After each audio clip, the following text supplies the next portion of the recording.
The joys of off-road driving and mastering a four-wheel drive vehicle are being discovered by more and more people, too. So this review of 10 years of the Camel Trophy will be combined with 10 off-road driving lessons, a Range Rover Vogue Automatic, a Land Rover 110 Turbo Diesel, and a Camel Trophy veteran that survived the 1988 Sulawesi adventure are our partners.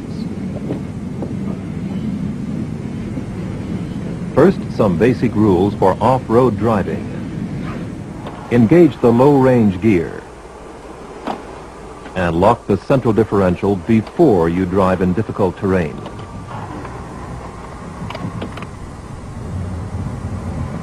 Always use the pedals extremely sensitively, avoiding abrupt movements. Brake only when absolutely necessary. Use the clutch only when stopping or changing gear, not forgetting to take your foot completely away from the clutch pedal again, so that you don't depress it inadvertently when the going gets rough, and then lose control of the vehicle. Hold the steering wheel in both hands, but don't put your thumbs inside, or driving over a pothole could be very painful.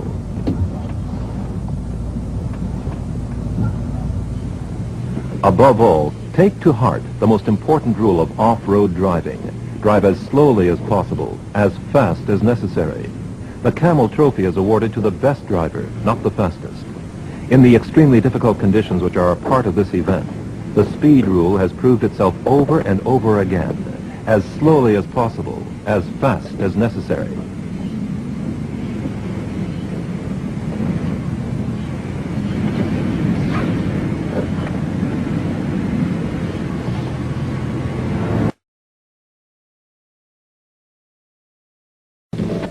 If you should ever find yourself in the position of having to drive through a wood or heavy undergrowth where there is no road, it's always worth taking the trouble to check out the terrain beforehand, to find the route which will do least damage to vehicle and nature.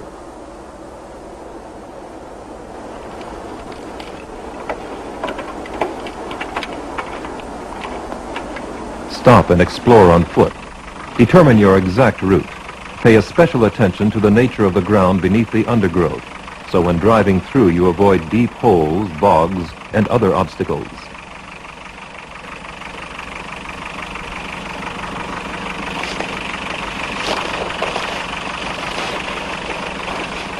Select the gear which is most appropriate for the type of ground and its inclination, and drive as slowly and as smoothly as possible into the critical area. Follow your chosen route as closely as you can, taking care to steer clear of tree roots and large stones. If you're forced to drive over small trees or bushes, do so at the same very low speed. This minimizes damage to both vehicle and nature.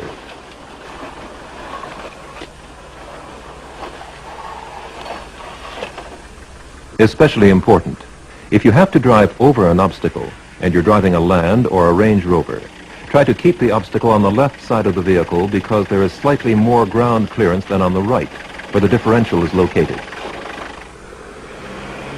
If you have followed all these instructions carefully, you will have done everything possible to limit the damage which can occur in such situations. A muddy surface requires a slightly higher speed than a dry one. Wherever possible, stay in the tracks of previous vehicles. Try to avoid steering into any slight slides in order to correct them, because the vehicle will normally stay on course, despite a certain amount of side slippage. If the steering lock is high, you must reckon with the fact that the vehicle is liable to slide on for a while in the tracks before suddenly moving sideways. You lose momentum getting back on course. The drive becomes uneven and irregular, and the danger of getting bogged down increases. Furthermore, driving this way puts excessive strain on the suspension.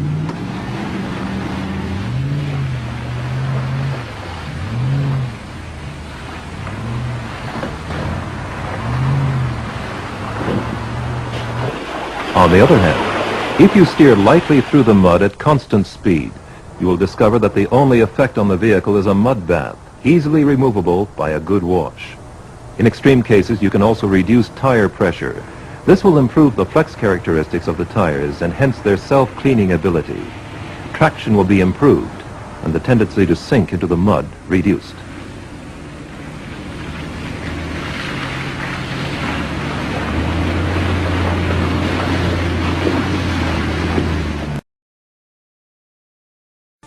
The general rule is that humps should be driven over at right angles and ditches crossed diagonally. This ensures the best possible coordination between axles, springs, and transmission. Here again, the rule is do everything as slowly as possible. Channels and gullies should be negotiated in such a way as to keep the vehicle level. The individual stages. Approach the hump vertically so that the wheels stay on the ground. Then turn to the right and cross the ditch diagonally. 3 wheels provide sufficient traction here. Another right-angled approach to the next hump. And then on the level again, drive slowly along a gully. There's room for a complete camera team underneath. The whole thing again together. Hump at right angles.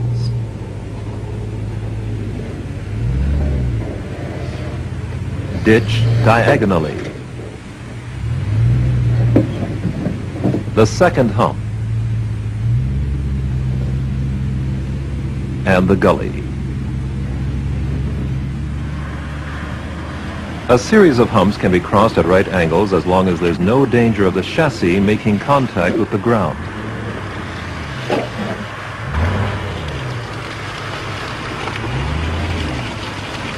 And that can happen a lot quicker than one might think. Note how, with the camera in exactly the same position, this part can be negotiated at an angle without any problem.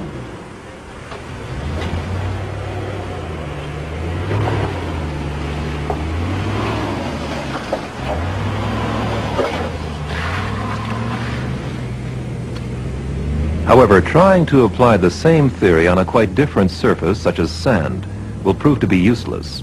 A sand dune like this, for example, cannot be conquered by driving at right angles or diagonally, and certainly not by driving slowly.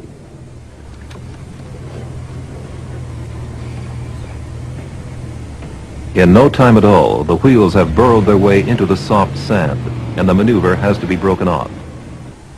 So far, we've been using the first part of the speed rule, drive as slowly as possible.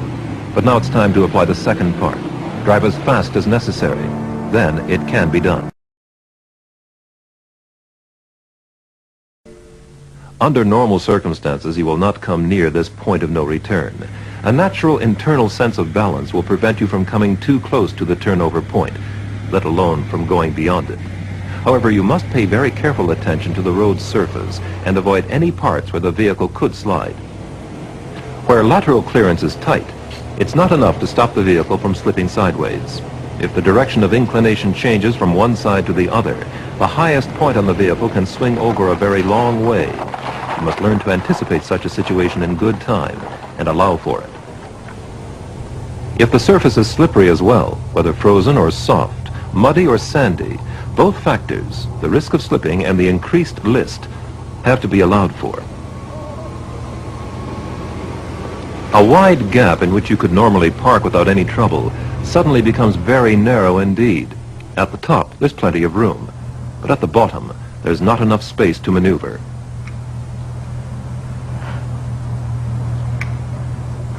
Incautious use of the brake is all it takes to ensure that you fail.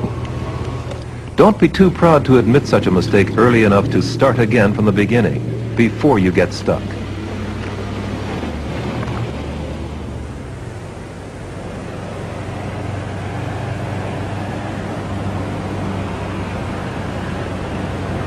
A slope is especially tricky to deal with when the ground is sand. The very uneven loading of the wheels takes effect much more quickly. The vehicle begins to slip downwards, and steering corrections are all but impossible.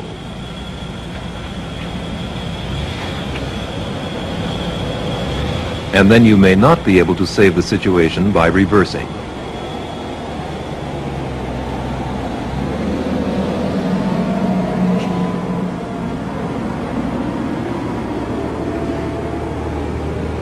Not a very pleasant place to park.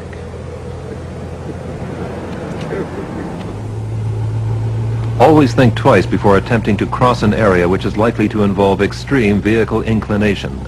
It's preferable to abort a maneuver rather than get stuck. Otherwise, you'll need the advice in our next chapter on winching earlier than you might have wished.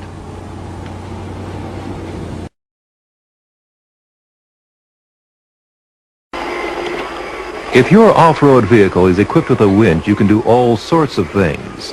But hauling tree trunks is not likely to be one of them. So let's concentrate on using the winch for rescue work.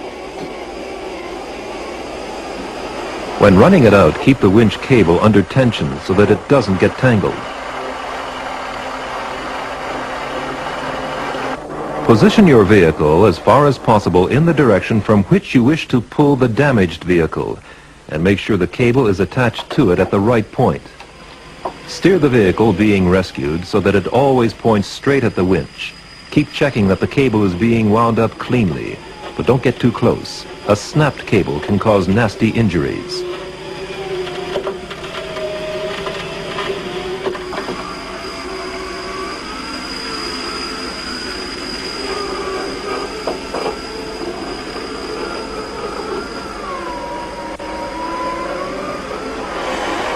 If the power is insufficient, you can use a snatch block to construct a makeshift block and tackle. This simple expedient has the effect of doubling the power of your winch.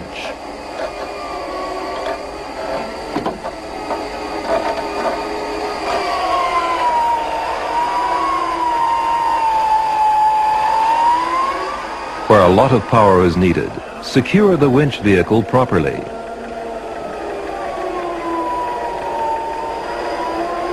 And one cannot stress this point too much. Keep well away from the cable, especially when a lot of power is required.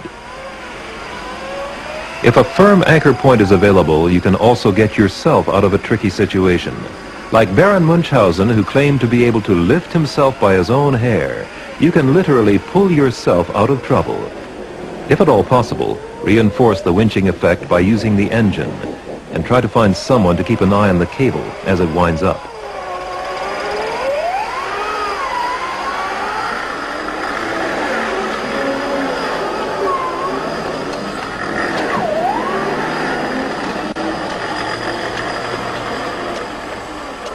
When you have finished, clean the cable thoroughly and wind it up carefully. Always use suitable heavy-duty gloves because hairline cracks in the steel cable can cause unpleasant hand injuries. By looking after the cable in this way, you will ensure that it is always ready to deal with a sudden emergency, like the predicament into which our camera team have managed to get themselves.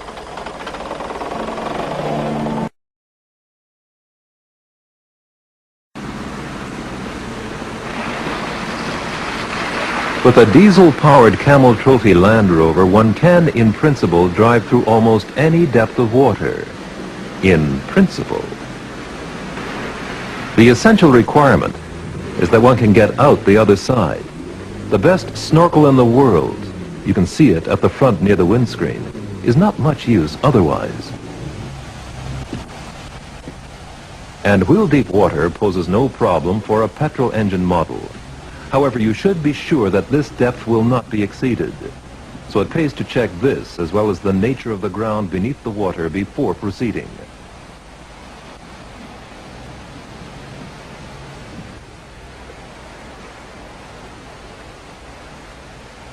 If you want to go any deeper than this, you will need to prepare your Land or Range Rover accordingly.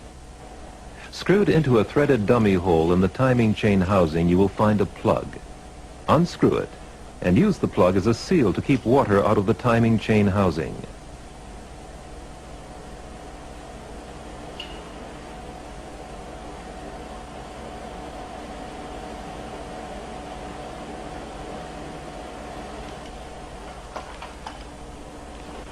You will find a discharge plug in the tool roll. Screw this into the flywheel housing or the clutch housing to prevent the grease being washed out and dirty water entering the housing and damaging the clutch. Finally, loosen the fan belt to avoid the extra resistance generated by a submerged fan. Now you can go in above the wheels, but no further than headlight depth. And if you adjust your speed until there is a trough behind the bow wave, the ignition system and the air filter will stay dry.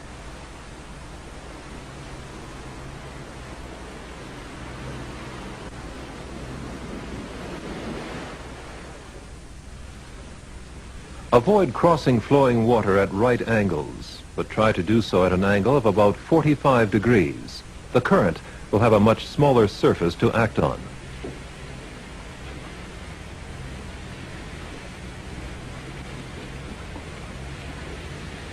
Here too you must pay attention to the nature of the ground beneath the water and adapt your speed accordingly. Mud demands a brisk speed, whereas stony ground, as in this example, should be taken more slowly.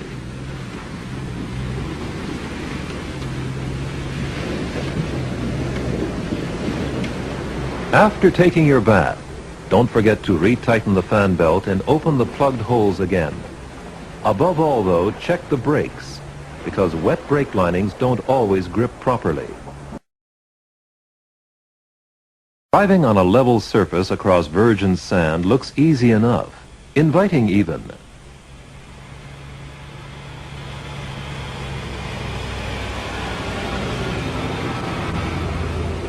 But as soon as there's a slight gradient or downward slope, the problems begin. The wheels start to spin and quickly dig in. The first thing to do is to reduce tire pressure. This is a fully inflated tire.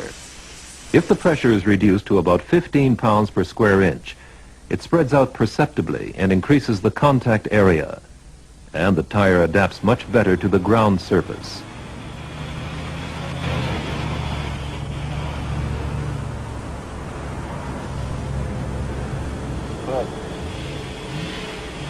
Even with reduced tire pressure, driving in sand is still tricky. Sudden movements of the steering wheel, for example, will immediately result in a loss of speed. The vehicle will stop, and then you're stuck.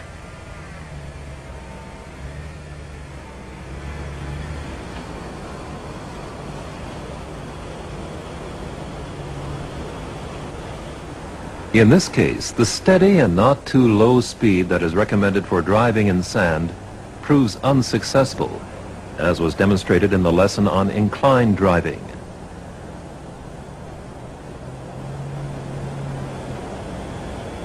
It looks as though the blinker knew what was going to happen.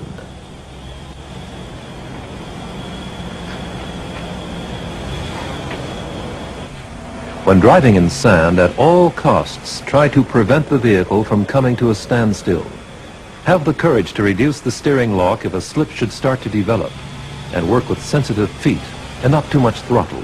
Then you might make it. Just.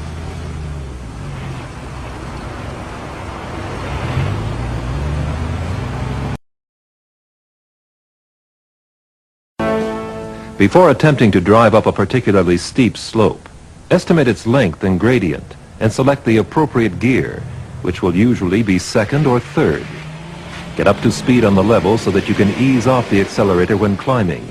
This will help to prevent the wheels spinning. If you don't reach the top because you've picked the wrong gear or the going is slippery, don't just brake and lock the wheels. You won't always slide down as easily as this. The vehicle is out of control. It's much better to stall the engine, immediately engage reverse gear, release the clutch completely, restart the engine, and steer your way back down in a controlled manner.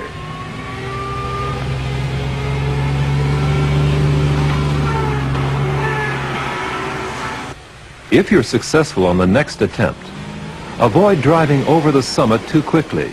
You don't know what might be waiting for you. Before driving down the other side, get out and check that the road at the bottom is clear. When you're at the top of a steep hill, the bonnet blocks your view downwards, and beyond the tip-over point, it may be too late.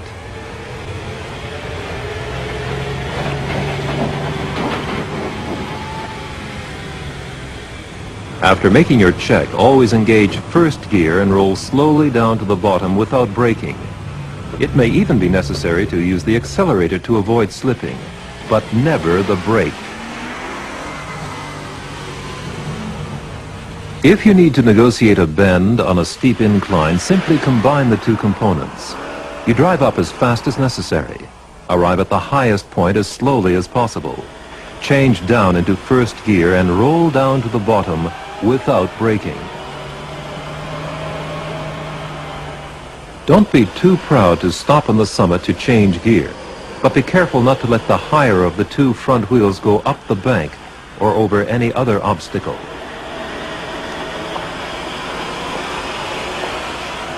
This is the only thing that could be dangerous at the highest point, because when the vehicle is at such an extreme angle, a stone is all that's necessary to shift the center of gravity enough for you to turn over.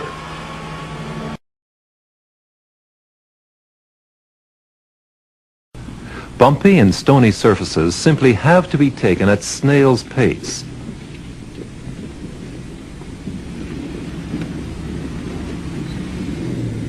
Suspension and springs are built to take it, but not if you have a heavy foot.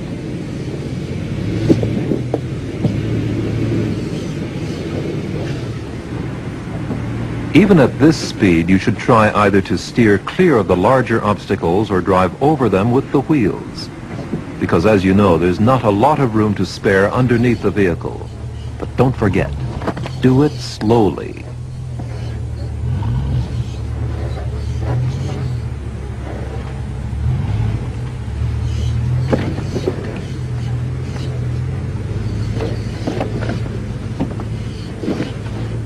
And here too, you should take the path of least resistance, in the interests of both vehicle and environment. It's no use knocking your head against a wall. Gentle, slow, and smooth driving is called for here.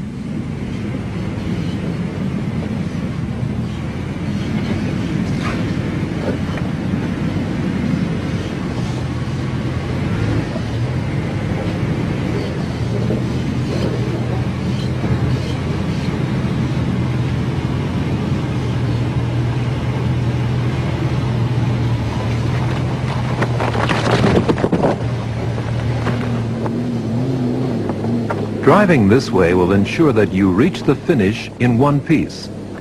And then you can think about applying for the next Camel Trophy qualifying test. Because now that you've successfully completed this course of lessons, you're well equipped, at least in terms of driving skills. A Range Rover can also do more than other vehicles in snow and ice, but even it can't do everything. On snow and ice, physical laws also apply to a four-wheel drive vehicle. You can't take a corner any faster than with a conventional vehicle. You'll just drift out. And at full throttle on packed snow or ice, all four wheels will simply spin. When you brake, you'll slide just as helplessly on locked wheels over the ice as, well, you can see for yourself. Even a four-wheel drive is no use with locked wheels. In snow, you should take a lesson from the farmer with his bull. Give way, and use sensitivity of hand and foot to make it go the way you want.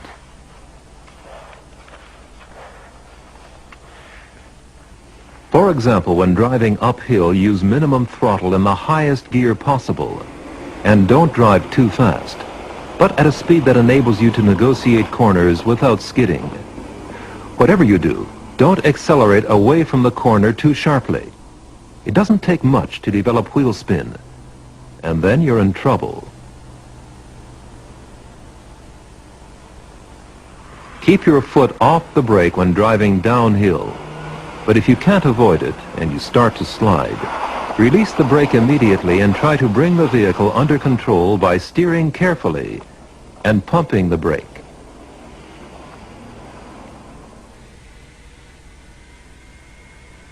The safest way of driving downhill in these conditions with a four-wheel drive vehicle is to do so in the lowest gear that allows you to regulate speed with the throttle without having to touch the brakes.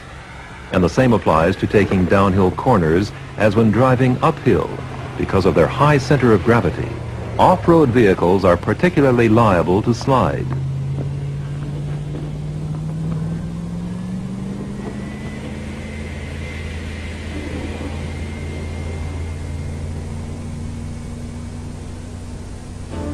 So let's imagine that one of the next Camel Trophies will take place in the Alps, the Rocky Mountains, or the Himalayas. There will be a great number of tricky driving problems to solve, as well as physical hardships. Icy cold instead of sweltering heat, snowstorms instead of monsoon rains. But for all the hardship, there will also be moments of great satisfaction and happiness, wonderful scenery, and unforgettable encounters.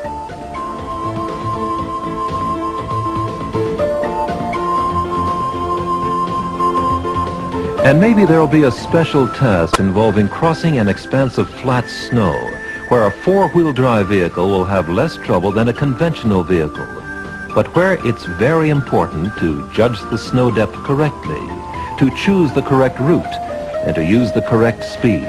In short, where only the best off-road driver will be successful.